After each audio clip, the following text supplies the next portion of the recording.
ரொம்ப ஈஸியா செய்ற மாதிரி ஓணம் சദ്യயால எல்லாருக்கும் ரொம்ப புடிச்ச அவியலோட ரெசிபி இன்னைக்கு பாத்தரலாம். உங்களுக்கு வேணுங்கிற வெஜிடபிள்ஸ இந்த மாதிரி ஷேப்ல கட் பண்ணி எடுத்துக்கோங்க.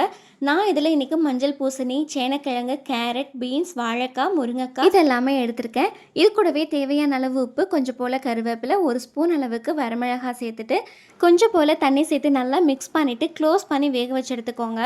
மிக்ஸர் ஜாரில் 2 பச்சை மிளகாய், 4 சின்ன வெங்காயம், 1 ஸ்பூன் சீரகம், அரை ஸ்பூன் மஞ்சள் தூள், அரை மூடி துருவின தேங்காய் இதெல்லாம் சேர்த்து கொரப்பாக அரைச்சிட்டு வெஜிடபிள்ஸ் எல்லாம் சேர்த்து நல்லா மிக்ஸ் பண்ணி விட்டுக்கோங்க.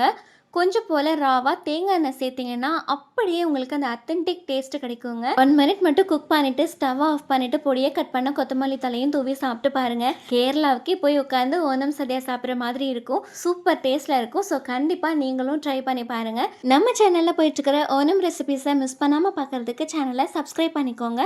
நெக்ஸ்ட் வீடியோவில் பார்க்கலாம். பாய்.